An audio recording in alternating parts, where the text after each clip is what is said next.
Hey, what's going on? Will Jonathan here, and what I wanted to do with this short little video today is just talk with you about what I think are the three most common and most important mental game mistakes that players will oftentimes make at tournaments and that you want to avoid making when you're playing competitive Magic. So, having said that, let's go ahead and take a look.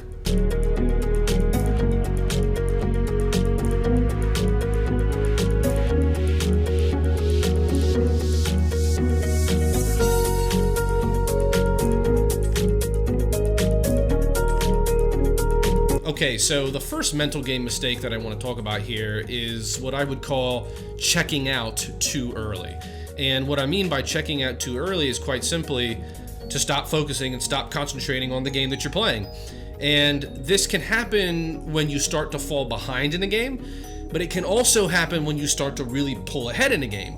And I'll give you an example. So let's say that you're playing and it's an empty board state and your opponent untaps, draws a card, slams down big Teferi, pluses it, draws a card, and then is able to untap with it on their next turn, and they start pulling away with the game. Well, in a situation like that, it's very easy to fall into the trap of basically just throwing the game away. You stop focusing, you stop concentrating, you just assume the game is over, and you stop trying to find a way to win. When in reality, the game is never over till it's over. You have to keep playing, keep focusing, keep concentrating, keep trying to find a way to win. And the reverse is also true. So let's say you're the one who slams down Pig Teferi, pluses it, draws a card, and is able to untap with it and start pulling away with the game. Well, in a situation like that, it's also very easy to check out too soon because it feels like the game is automatically won. There's nothing your opponent can do to get back into it. And as a result, you lose your focus, you lose your concentration, and you can actually lose games that way because you check out too soon. So the way to prevent this is whether you're losing in a game, whether you're winning, always focus and concentrate and keep those things and keep playing until the game is completely over, whether you win or lose. Because until that happens, you can always win a game, but you can also lose a game.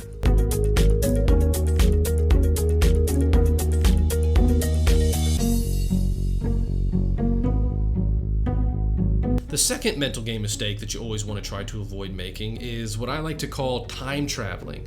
And what I mean by time traveling is allowing your mind to travel and get stuck thinking too much about the past, or allowing your mind to travel too much and get stuck thinking about the future and future events that haven't happened yet and may never happen. So whether it's mistakes you've made in previous games or losses you've experienced in previous rounds, you don't want to allow your mind to travel too much and get stuck thinking about these things because that's going to have a negative impact on the present round that you're in. If you're thinking about past mistakes or past losses and dwelling and brooding over those things, that's going to put you into a negative mental state, which is going to have a negative impact on the match that you're playing and how you perform. But you also don't want to think too much about the future. And this is something we see players do a lot of, and I think it's a real mistake to do. Thinking too much, well, if I have this many wins, if I have this record, if I'm in this position in the standings with this many points, I can maybe draw in here. Look, there is a time and place where that information is important and relevant, but that's not in the early or middle portions of a tournament. The only time where that kind of information matters is when you're actually in that position to do that. Otherwise, you shouldn't be thinking about those things because all you're going to do is, number one, increase your expectations. And that's going to lead to number two, which is increased feelings of pressure to try and make sure you create that future scenario that you want to see happen. And both of those things make it much more difficult for you to relax and enjoy yourself and play the best you can right now in the present. So how can you avoid this trap and prevent yourself from time traveling during tournaments? I always say I think the best thing you can do is to remind yourself of what you have direct control over. You don't have direct control over the past. Those mistakes that you made in previous games or those losses that you had in previous rounds, you can't change them. They've happened, it's done, it's over. Dwelling on it and brooding over it isn't going to benefit you in any meaningful way. You have to allow yourself to move on from those things. And you have no direct control over the future either. Even if you're undefeated at this point in a tournament, you could lose the next 3 or 4 rounds. You could win the next 3 or 4 rounds. You just have no idea. Magic is very high variance, and we know that. So you have no direct control over the future. All you have direct control over is the here and now, in the present moment, and it's important that you keep your focus and concentration on the current game, the current match, and the current round that you're playing. And the rule of thumb is always take things one single game, one single match, and one single round at a time.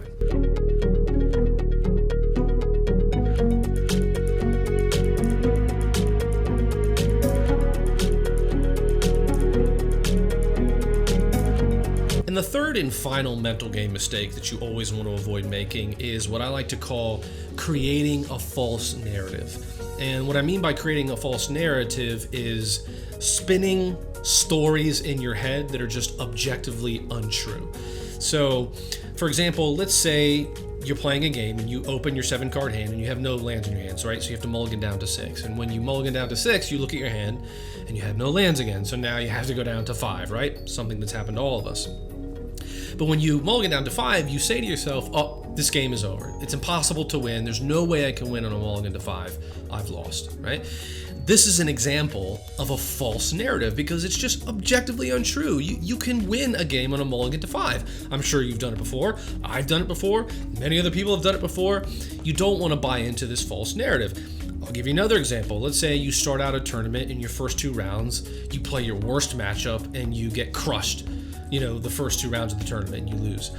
Well, you start saying to yourself, this tournament's over. There's no way I can do well. This is just going to be a bad day the rest of the day, right? This is another example of a completely false narrative. It's objectively untrue. You have no idea what's going to happen the remainder of the tournament. Just because you played your worst matchups doesn't mean that's all you're going to face the rest of the tournament. And just because you lost doesn't mean you're going to keep losing. So how do you avoid making this mental game mistake? You do it by making sure that you're aware of the kind of inner dialogue that's going through your head at all times.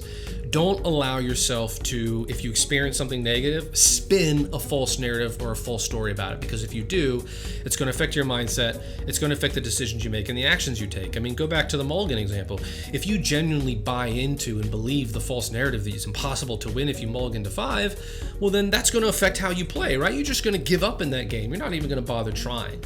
So be aware of your inner dialogue and don't allow yourself to spin these false narratives whenever you experience something negative. Otherwise, it's like a self-fulfilling prophecy. You're just going to make bad things happen. Well, there you have it. Like I said, those are what I consider to be the 3 most common mental game mistakes that players will oftentimes make, and the most important ones you want to try to avoid making.